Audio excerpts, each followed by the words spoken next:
What's good, Wager World? It's your boy 5 Star in Vegas, broadcasting live as always from beautiful Summerlin, Nevada. And here with my co-host, my guy, the only Sacramento King fan that I know. What's good, Spread Astaire? Good morning. How are you? Oh, I'm doing great today. We had a good night of NBA action. Tyus Jones, we'll get to that in the past, but it scared me. 3 from 9 at the field at one point, but we got that one home. A good night for me in the NBA. How you doing today? I'm great, man. We'll talk about it when we get to the past about the Long Beach State first half. I won because I was able to get a ticket that I have in my pocket right now that I haven't won cash for -4.5, -120. But unfortunately, I think that they clipped the viewers from their win with the 5.5 with the one of the worst beats you're going to see, and we'll talk about it when we get to the past. First, let's get to our guest. We got my guy on, young Ari Gold, man, coming in from he has Texas Unfiltered, man, one of the best podcasts you're going to find about the Houston Texans. Longtime buddy of mine on Twitter, man. Glad to have you on the show. What's good, Ari? How are you? Hey, I'm good. Thanks for having me on. Hey, what are your guys' thoughts on the Lakers? The way they've been playing. You guys worried about them in the Western Conference once LeBron comes back? Yeah, everybody should be. Because Danny Ainge just gave them those role players they needed. That's right. Jared Vanderbilt's an excellent player. Dennis Schrader, a nice little addition there as well. Rui Hachimura gives them some depth off the bench, and Malik Beasley. I mean, we just got to surround LeBron with shooters. And they did. I thought maybe they'd be done when LeBron went out, but actually, it might be a chance for Anthony Davis to regain some confidence. So they could be, that proverbial team that nobody wants to play. Yep. Nope. I agree. I'm excited. You got to tune in every day now. We're on daily with the basketball now, Ari. If you were tuning in, you'll see. Hey, Spread, who called the Lakers before the trades or anything? I got a 25-1 ticket for them to win the West, so I'm looking pretty good if LeBron comes back straight. We put them out. You were thinking they might get Kyrie, but I think these role player additions are even better. Way better. Yeah. It turns out way better. Yeah. I like D'Angelo Russell much better with LeBron than I do Kyrie. Kyrie's a little bit more ball-centric than D'Angelo. D'Angelo knows how to play off the ball.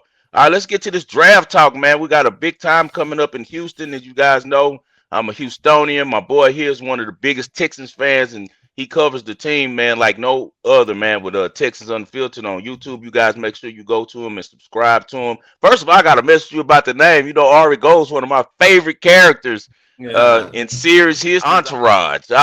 Me and my wife watched the whole season.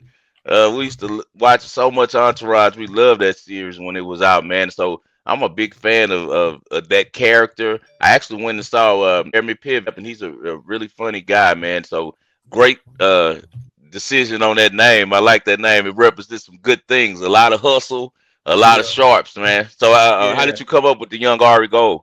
Yeah, so that's my favorite show of all time, but that's my favorite TV character I've ever seen on TV. I thought he was very captivating. And he reminded me a lot of myself outside of the podcast world, just in my normal day-to-day business. That's how I operate. I'm the same way as him. I'm a shark when it comes into what we need to get done and how we're going to close deals and move the business along. And so I thought that was very fitting. Now you add into the podcast YouTube world, and I tend to say the things that people are scared to say, right. And I just stand by my opinion. I'm not here to please anybody else, and that was the way Ari Gold approached it in Entourage. So it just kind of fit. Love it. Jeremy Piven killed that, bro, man. He's one of the all-time great characters we've seen in series. Now let's get to these Houston Texans, man. It's a big season coming up for the Texans that's going to define the next probably decade. We got a great hire. I'm sure that both you and I agree on with D'Amico Ryans. They knocked it out the park with that. What do you think about the D'Amico Ryans hire first?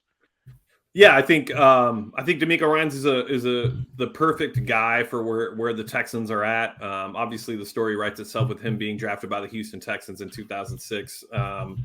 Playing with the team as long as he did before he went to Philadelphia. It was his dream job. I always found it interesting that people were saying that he wasn't interested when it first came out that D'Amico was going to be a candidate. He has too much of a platform and a business based in Houston that he's built, him and his wife. And it just makes a lot of sense. I like D'Amico Ryans. I think he's going to be a very good head coach. He's definitely put together a very good coaching staff. In the NFL, though, I was the only thing I was critical about was the fact that we didn't go with an offensive-minded guy. It seems to be the trend that the NFL is going towards. I think it was 7 out of the 8 teams in the playoffs were offensive-minded head coaches. So only one was Sean McDermott with the Buffalo Bills. So I'm excited to see what DeMeco can do, but it looks like he's got a good offensive staff around him to be able to maximize that offense. So it should be interesting to see. Texans fans should be excited for the future.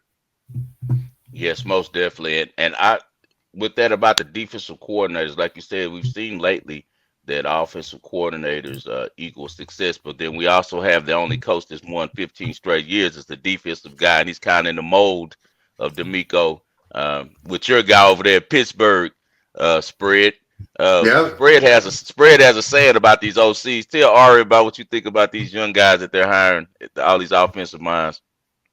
Man, these play callers, man, you got to make sure you're a leader. There's a difference between dialing up the right play and actually holding people accountable, right? Setting the tone for your meetings and doing things. And there's a difference between, just dialing up the right play while the head coach is running the team and actually holding these guys accountable. So I think a lot of these young play callers that are so in vogue in the NFL right now, they need to up the leadership a little bit, and I think they're bringing them in a little bit too early. Of course, you're going to get your success stories here and there, but it seems that more often than not, they're set up for failure because they understand how to drop the offense. They're designing beautiful plays. There's a lot to going into head coach. You're doing the hotels, right? What time do you leave? Holding people accountable for your meetings. So I think sometimes that they get these. Everyone's fallen in love with people who can draw up plays, but they're not necessarily leaders. Yeah, I can definitely see that. I think we've seen it a lot. We saw it last year with Mike LaFleur and with the Jets when he was the OC for Robert Saleh. He didn't fit the bill as a leader. So yeah, I mean, I agree, but that all comes down to the interview process, right? If you can see that the guy's a leader, whether he's an OC or DC, you should be able to trust him to develop the guys and and empower his staff to manage and deploy the roster in a way that needs to be managed. So I think it could go both ways. I just think, and it's interesting because I'd say every 8 to 10 years, we see the NFL do a transition where it goes from offense to defense. Often now, it's been about 10 years almost of offense. Are we going to see a transition back to defense, right? In the AFC, it's a very unique situation because you have, the 10 best quarterbacks are in the AFC. You got Mahomes, Burrow. I mean, so it's an interesting conversation to have about where this league's going. My question for you is a lot of the reason they're pushing towards offense too is the way the game's legislated with fantasy football, right? RPS, the company I work for, big daily fantasy deal. Yeah, they want these points up, right? If you're doing a fantasy football league, 14-10 isn't the final score you want. So do you think it's going to continue to trend towards offense, or do you think it'll bounce back? I think it will until it gets to a point to where it's affecting the game, right? We've already seen the rules be changed to be better for the offense, right? The offense has advantages from the rules from the NFL.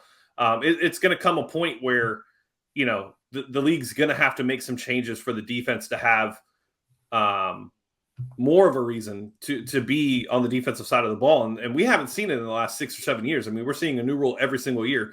I think it was the Bills this year. They changed from they want to see a 4th and 15 on onside instead of an onside kick. So the XFL? Yeah, they like the XFL. No, I don't. I dislike that a lot. Sense. But it makes sense because now you're putting an emphasis on defense, and you're taking it away from the offense. So if you have the right defense, you're able to stop them. Like you have a chance. There's not really an opportunity in the NFL where you can say at this point, like the defense has to, like, you know what I mean? It's just a little different. But then again, you got Mahomes and Tyreek Hill. Not that Tyreek's still there, but I'm saying on 4th and 15, you're going to tell me that Andy Reid can't call up a play that's going to get the first down? Like, I don't know. Yeah, it's interesting. It's an interesting conversation. Yeah, I wouldn't like that. I think leave that to the XFL. It gets a little bit too gimmicky because even though we have all of this rules tailored to the offense, like we all know, it only really affects the game during the regular season. Even then, so what's the highest over and unders that we see, guys? What, 50? 50 to 54, 56. 55. You know what I'm saying? So, and Yeah. then in the playoffs, you're not going to see anything over 47, 48. So it's still, we have all these rules tailored to the offense, but the defense still comes down to controlling most of these playoff games. In the Super Bowl, we saw that offense, it matters, but defense wins championships. All right, let's talk about this draft that's coming up. This is the biggest draft for the Texans in years. This is the time to reset. We both know as Texans fans and supporters that Deshaun Watson era was the last time that the Texans fan base was really excited, and it's amazing how much stuff can happen in a period of time. Man, we went from the Kansas City game being up, what was it, 24-0, Ari, right? Yep. 24-0 In the to first quarter. now. Look at the state of the Texans, and at that time, if you go back, if we could get in the time machine, guys, and go back to the second quarter of that game, everyone would think that the Texans would become, competing for a championship the next 5 years. But quickly things changed. We know what happened with Watson off the field and all that, and that's in the past. But now the Texans get a chance to reset. They have the right coach in the building. Now, who's the quarterback that they need to take, Ari, and why? Who they need to take or who I think they'll take? Both. Let's get both from you. All right, so who I think they'll take will be Bryce Young. Okay. I would say that he's probably the safest prospect at quarterback to take entering the draft. And in Bobby Slowick / the West Coast offense from Kyle Shanahan and Mike Shanahan, you don't really need an electric passer. You don't really need a guy who can take over the game. You need a guy who's accurate, poised, can make the throws when needed. Has some evasiveness available to count on, and honestly, it makes the most sense for them because of where they're at. Right, they have a fan base that has no reason to be excited outside of their head coach. I mean, Right. The only player on the team that's really safe is Laramie Tunsil, but other than that, Yep. like every other position group really needs something. So if they are going to take a quarterback, I believe they'll take Bryce Young. If I'm taking a quarterback, I'm taking Anthony Richardson. And the entire mentality behind it is I'm either swinging for the fences on a quarterback and I'm going off of potential, or I'm not swinging at all. Gotcha. In the AFC, you have to compete with Mahomes, Allen, Burrow, Jackson, possibly Rodgers here in the next week or two if he joins the Jets. Like, Trevor Lawrence. This isn't the NFC. If you want to, in January, when you're playing these teams, you have to have a quarterback that can elevate your roster. I believe Bryce Young is who Bryce Young is, and I don't think there's anything wrong with that, but I can't see Bryce Young coming in and elevating the team. I can't see Bryce Young evolving himself. I can't see him being much different than what he already is. I could see Anthony Richardson coming in and adding an element where you're going toe-to-toe with Mahomes in the conference finals, and you have the better quarterback. Who knows? I mean, so it all comes down to upside and potential. The coaching staff has to get him there. They have to fix his accuracy issues. He's not as bad as people say he is. If you go watch the film, he can play week one. But that's where I would go is Anthony Richardson. I think he has the highest ceiling in the draft. Okay. As you guys both know, I watch college football extensively, and that's the biggest sport that I bet and cover is college football. That's how I cut my teeth. That's how I bought my home that I live in right now. It's college football. So I watch all of these guys snaps, and I want to thank Ari for putting me on some film through a guy that showed a lot of tape about Bryce that I missed. And I'll be honest, Bryce missed a lot of throws that I didn't know he missed, man. He missed some throws. But the thing that Bryce would bring to the building, and that's why I'm leaning with you thinking that they may take him, it all depends on him and DeMeco Ryans' relationship. DeMeco comes from Alabama. He comes from Alabama. If he's getting a lot of good intel from Coach Saban about him and the kind of guy he is, which I know he is, then they're going to take him. And the reason why is because we know what Bryce brings to the locker room. He's one of those guys who's a quarterback's quarterback. That means that everyone's going to follow him, that he's not going to do anything wrong off the field. And with them coming out the Deshaun Watson situation, that's what they're looking for. His character matters. His character is unquestionable.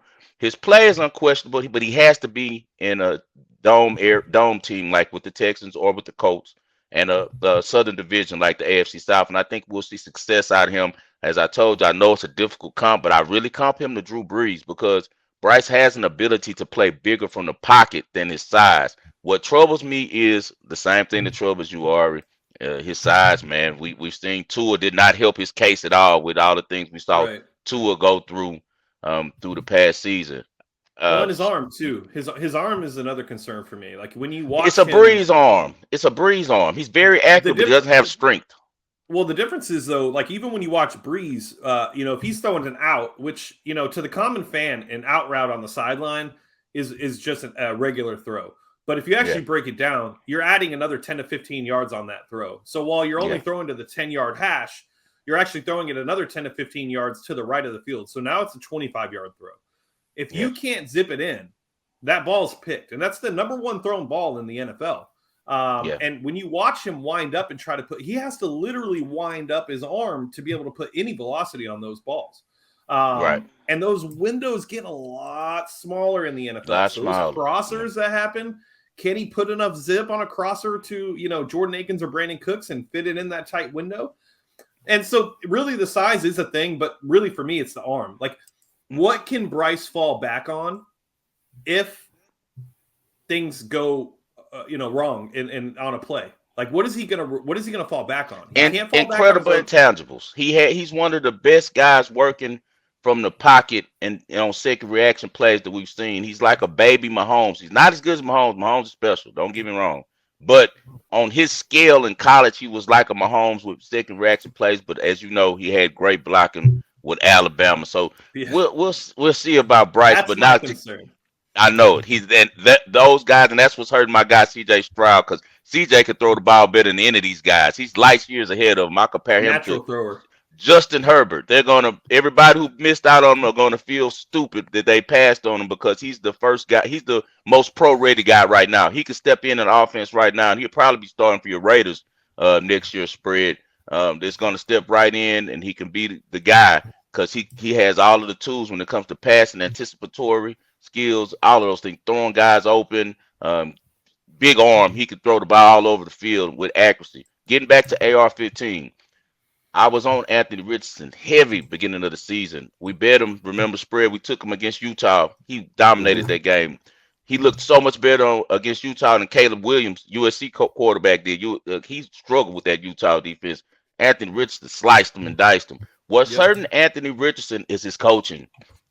He has an old school coach that's from the Louisiana high school system, and he's made it up to the college. He's a great coach for that level, but he does not develop quarterbacks to be ready for the pros. And that's what's hurting AR is that people haven't seen really his total ability because he's running an outdated offense at Florida, But one thing I can say about him is when they recruited him, and I remember when Mullins brought him in, the original coach that they had recruited him, he was getting play time. He was getting in the game because he was running run packages. But the reason why is because he's a big Tim Tebow guy.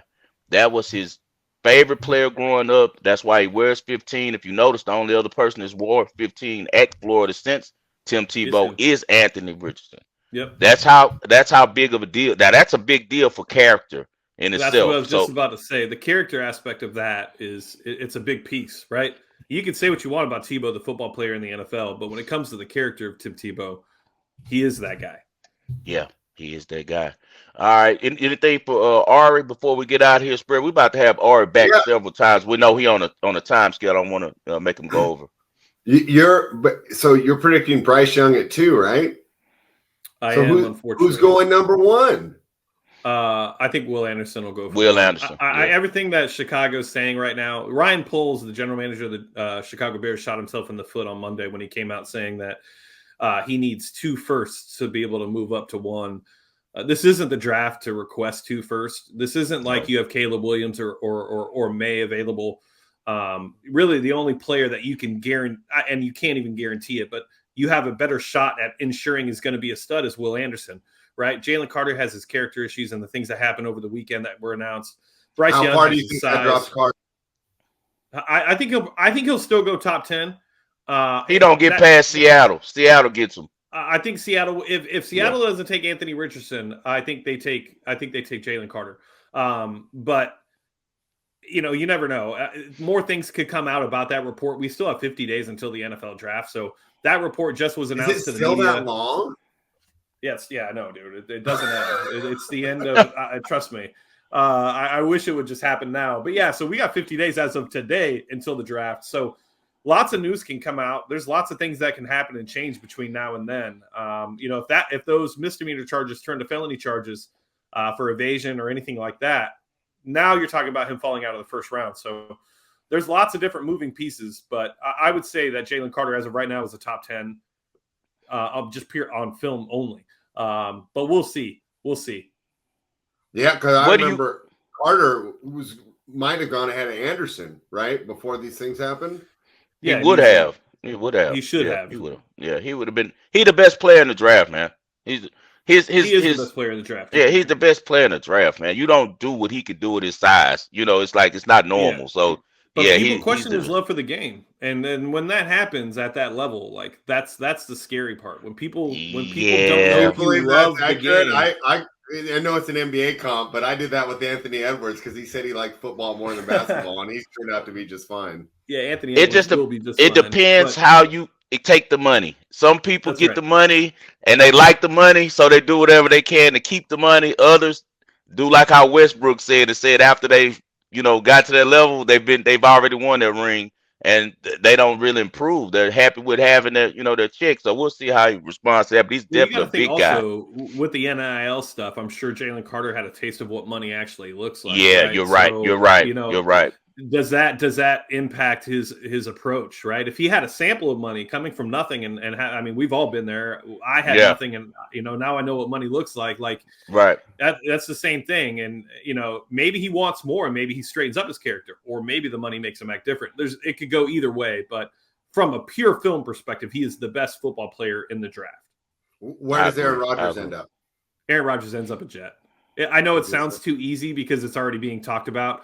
But the Jets are they're in a position where they're gonna have to grab a guy. They don't have a choice. Zach Wilson isn't the answer. He's not going to be an answer. No.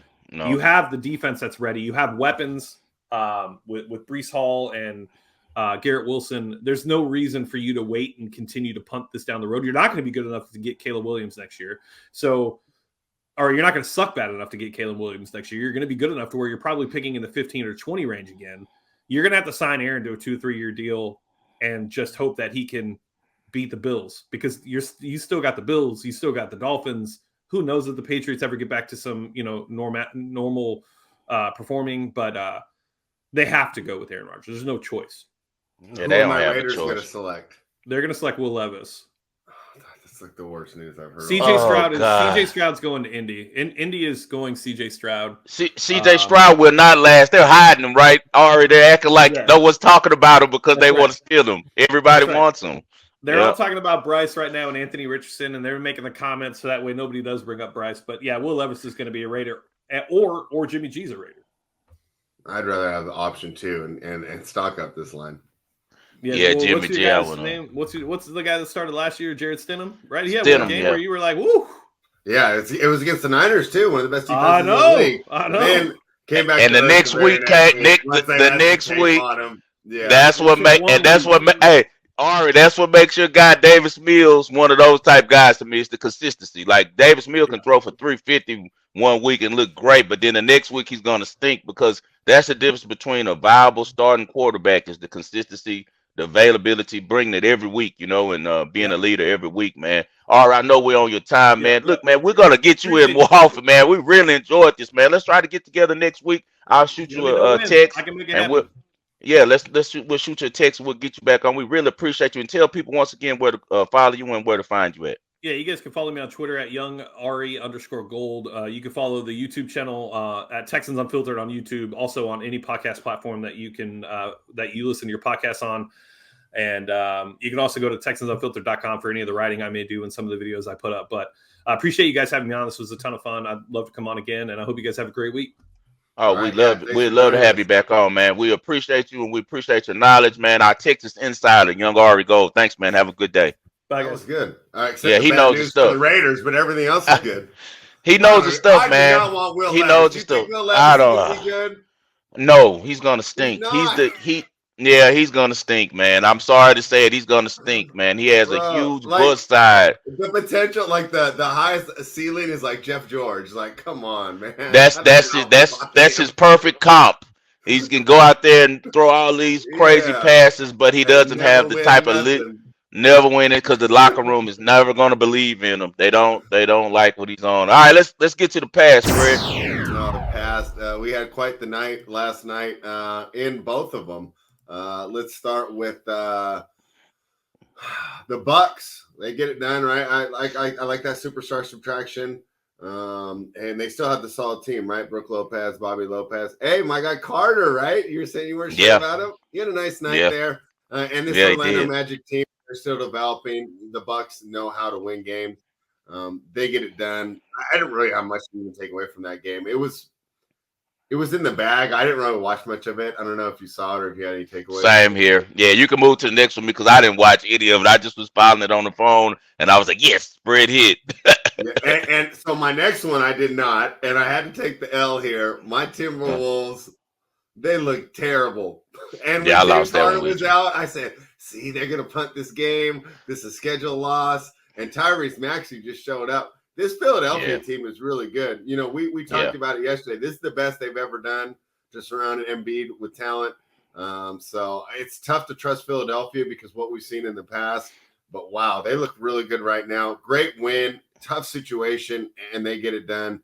You have to be happy if you're a Philadelphia 76ers fan there. Let's move on to the evening game, though. I watched that one the most because it was a standalone. Yeah, And the Lakers, they look good. They yeah. look good. And Dylan Brooks, man, why are you shooting? That's You the know plan. he shoots 35% from the field, not from 3-point range, from the From the field. field. Terrible. Terrible. Our Yeah, guy Tyus Jones scared me, man. It was like 10 points in the third quarter. He was 3 from 9 from the field. And so when you're betting those props, you're betting usage. So I'm sitting there and I'm yeah, going, I'm happy. He's getting that nice little mid-range jumper, right? He gets to the nail and drops it in there. But he had a poor shooting night to start. And I think that kind of contributed to one of the reasons the Grizzlies couldn't keep up. Anthony Davis looked great, but I want to give credit to these role players too because they put them in a position to succeed. yeah, Reeves hitting big baskets there at the end. Jared Vanderbilt, I know he got into foul trouble, but when he was out there, you could feel his impact. Hashimura had a nice game, and we talked about it, a little bit earlier. Rather than adding Kyrie, I'd rather have 3 guys that just do their job, and that's what the yeah. Lakers have now. They're a balanced team, and I hate to say it, man. I'm a Kings fan. We don't like the Lakers. We're still not over 2002. It's 21 years later, and we're still bitter. And it might happen again because this team's coming together at the right time. Man, Darvin Ham is not getting enough respect. I told you he can coach. He just needed the pieces. He's doing a hell of a Yeah. job. Those guys look really good. They look fluent. They look like kind of like the Bucks West, right? With the right players, they're sharing the ball. They're working. They're using AD in the Giannis role, without AD actually doing as Giannis does and catching it at the elbow. He's posting, but they're still doing the same thing with spacing and with shooters. Um, just a great job by the Lakers, and they're only going to get better because they're doing all of this without 2 key components. Of course, the King, LeBron James, and then you got D'Angelo Russell, and Bron's smart enough to fit back into this team because if it's up to Bron, he'd much rather be a Magic Johnson anyway. He doesn't want to score 30 points a game. He could care less about that. So Now that he I got the think, record. yeah, he got the record now. Yeah, he got the record now. He's like, Yeah. yeah. So now he'll probably average 9 assists with this team, man. This is a really deep team that's coached well and they're playing really good ball. And it's good to see Anthony Davis get his confidence back. All right, let's move to college basketball. So I actually watched some college last night on our playback for Run Pure. They did this game. Interesting there at the end with the technicals, right? Virginia Tech -6.5 against Notre Dame. What did you see Yeah. there? I told you Notre Dame would be able to stick with this game. I know they'll be playing with a lot of emotions as it was Mike Bray's last game. Very entertaining game. They did get the cover, but they did not go over. So the over did not hit because Notre Dame, for the first time this year, played defense. Now, I guess it's because, it was a rallying cry for their coach's final game. Looked like Notre Dame was about to pull it off at the plus 300, but late Yeah. they allowed Virginia Tech to steal the victory. My best wishes to Mike Bray. I'm sure we'll be seeing him on ESPN or somewhere covering college basketball. All right, let's go to the championship of the WCC, Gonzaga and St. Mary's. Give us your takeaways. My takeaway is that I should have loaded up on Gonzaga because you never get Gonzaga in the West Coast in conference at a number so low. Sometimes the books just put out a bad number, man, and they put a bad number out, and I know they took a beating because you can believe that 80 to 90% of the public was on Gonzaga. Right before tip, it went from -2.5 to -3, -115, and I jumped all over it. And you know I'm a first half player, so I had Gonzaga first half. That's one of the easiest first halves that I've touched all year. It just St. Mary's is a good team, but athletically they cannot match up with Gonzaga. And the only way that they could stay with the Zags if the Zags in self-inflicted wounds, and there wasn't any.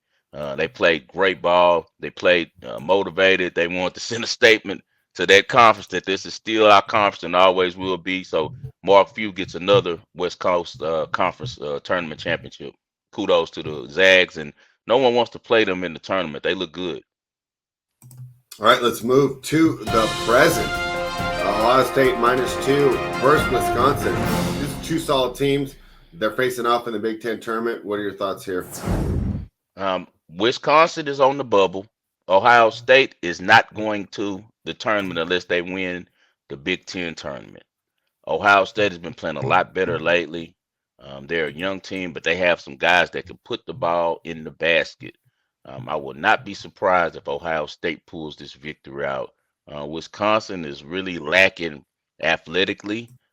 Usually, they've never been a team that's been really athletic. They usually have a lot of shooters. But this year, they're extremely lacking athleticism. And ever since the injury to their big man, Wall, Tyler Wall has never been the same. He was dominating a little bit early in the year, and they were expecting him to have one of those type seasons where he's averaging a double-double, but he has not responded well after the injury. I think Ohio State upsets these guys, even though I guess it's not upset because Vegas has them -2, but by the standings, Wisconsin had a better season in the Big Ten, but I actually like Ohio State in this game. All right, you like Ohio State there, and that's not all. I mean, it's all day action here for college basketball. But let's I'm watching one right now. Yeah, I know. I see you keep looking down. I'm looking over here running my NBA numbers. You're setting up this college basketball. Oklahoma +1 versus Oklahoma State. A nice rivalry in the Big 12 tournament. How do you see this one playing out? This was going to be tight. We got two of my favorite coaches for both teams. Oklahoma State has the better roster, but Oklahoma is playing a little bit better right now, and I like their coach Moser in one-and-done situations. He's been a really good tournament coach over the years. You saw how Loyola, Illinois dominated the A-10 when he was there, and they won those tournaments. This is going to be tough, man. It's going to be tough. It'll probably be an in-game bet for me. Whoever gets up early in the first half, and if they can get a cushion where I can catch a 7.5, 8.5 on the backside, that's who I'll take, because this game is going to most likely come down to the very end. Oklahoma State is the more talented team, though. All right. You like Oklahoma State there, but you might get in live. That should be fun. Let's move on. You want to give the people some winners? Ball and parlay time. Let's go. Let's get to the ball and parlay, man. What do you got? We're going got to go with Boston College +11.5 against North Carolina. This line is ridiculous. It's way too many points to be given a scrappy Boston College team that's been playing really good of late. They gave North Carolina all they wanted in Chapel Hill earlier this season. This is a neutral site game. Boston College has been really good in the Big East tournament over the last few years. North Carolina will be motivated because they're on the bubble. They do need to probably win the ACC tournament to get into the big dance. We'll see how far their name carries them as far as in getting an at-large. But I do think that Carolina wins because they have to win. But I think Boston College is going to have this game right down to the last possession. So I'll be all on Boston College +11.5 against North Carolina today. jump in there with you on that. We give out another prop. Another one that feels flying under the radar, right? So, what's going to be the big story in the NBA tonight, right? Kevin Durant's first home game. They won 3 in a row since, right? You know what people aren't talking about? Let me pull this up real quick. Devin Booker, over the last 3 games, with Kevin Durant in the lineup, so Durant's had averaged 26.7 per game, right? Shooting 69% from the field. You know, there was a funny clip. Did you see Okogie? They said, what's the difference playing with Kevin Durant? He said, well, there's no more opportunities for offensive rebounds because every shot's going in. There's no reason for me to hit the glass. But a loss in all this, right? Devin Booker's dropping 36 points per game since that. He's no doubles. Yeah, 56% from the field. Yeah, he hates those, right? 42 to 75 from the field in the last 3 games. So even though Durant's getting all the attention, and rightfully so, right? Top 20 player of all time, top 10, we can argue that later. But while Durant's getting all the attention, Booker's, the one taking advantage of it because he's not facing the opposing team's best defender anymore. He's averaging 36 a game in those 3 games. Like I said, 56% from the field. And he's not on the minutes limit, right? So they're playing the Thunder tonight. Big favorites, 13.5. Wow. I'll do the side later. I ran those numbers, and they're going to tell me to like the Thunder. I don't know if I'll bet them. You should run numbers, but don't blindly bet them. I'll look into that one a little later. But this is my favorite bet of the night. Give me Devin Booker over 26.5 points. Yeah, and I would lean towards the Suns on the matchup because OKC just dominated the Warriors last night. They got to be feeling good. They're still a young team. Now they make the trek to Phoenix on a back-to-back. I expect Phoenix to separate on them and whoop really bad. I forgot to tell people about the Long Beach game. So this is what happened last night. I have in my pocket a -4.5, -122 that I was able to get from Boyd Gaming. We're up 7 points. We got 5.5 that we laid early that morning on the Long Beach day. So time's winding down. Cal Poly has the last possession. They jack up a stupid 3 with a baby like 6 seconds left. No, maybe 5 seconds left. It was a real short time. Maybe 4 seconds left, something like that. Because when the guy gets the free throws, there's no time left. Long Beach State secures the rebound. We're good. All they got to do is dribble out. and the 7 is good, right? And it's over with. Do you know that these guys made the mistake of trying to throw an outlet pass? The outlet pass is intercepted by Cal Poly. The kid just runs and throws up the most craziest half-court shot and gets fouled. But the worst thing is that the ref called it. So they give him shots. The guy misses the first one. So I'm like, okay, if he misses one more, the viewers still win and we keep the streak going. Of course, he makes the second 2 and they only win by 5. But I was able to win because I had -4.5. But that's the thing about giving out these lines, guys, at 8 a.m. Pacific Standard Time, and then they don't play till 8:30 Pacific Time, in the evening. So I apologize. We lost by the hook if you gave up the -5.5. But let's get back on the winning streak today with Boston College plus 11.5, and let's get another prop in with Spread with Booker over 26.5. Anything for the people before we get out of this Spread? No, just looking forward to continue these winning ways. Conference tournament all day. I know you're loving it, but you got to be pretty tired by 10. I was watching last night. They're tipping off at 8:30. I'm watching, what was it? Weber State and Montana State or something. I'm like, what am I doing, man? I gotta get some rest. We got a big day tomorrow. We got a big day, man. I'm watching Davidson now. I took Davidson first half -1.5. They're up 8 right now. So it's always good to start early in the morning with some wins, and then you can kind of pull off for those 4 o'clock windows, because as I know, 4 o'clock windows, that's when those bookmakers are wide awoke. I like to get them early and get them late. I like to get them while they're still sleepy, and when they're sleepy at night and early in the morning. Sweating tennis all day is a lot much easier for me than basketball. Basketball got so many swings. Tennis has that nice rhythm to it. Nice rhythm, just like football. Football, nice little rhythm to it. Basketball all day, man. I'm glad. I had to get my wife involved, man, because I was telling her, I was like, babe, you got to watch these games with me. She was like, sure, I love basketball. Because I'm like, man, I know around her I'm going to be trying to be cool, you know, so I'm going to be acting all stupid. When I'm watching it by myself, like every play, I'm like, no, yes. No, it's just too much, man. Like you said, it's a lot better rhythm with. I just said, that's a stupid shot. That's a terrible shot selection. Yeah. You know, guy just runs down, doesn't even look at his teammates, jacks up a contested three. You're like, what are you doing? What are you doing? It's so fast. Like every 20, 30 seconds, I'm cussing at the screen when I'm watching basketball. Speaking of tennis, I had a nice one yesterday with Bushka with the plus 152 in the qualifying rounds for the Indian Wells. We appreciate you tuning in. Thank you to young Ari Gold for coming on. He was a great guest, and we look forward to having him in more with more Texans insider information. Best of luck to you all, guys. We got a huge slate today. Let's win some college basketball. We'll talk to you tomorrow.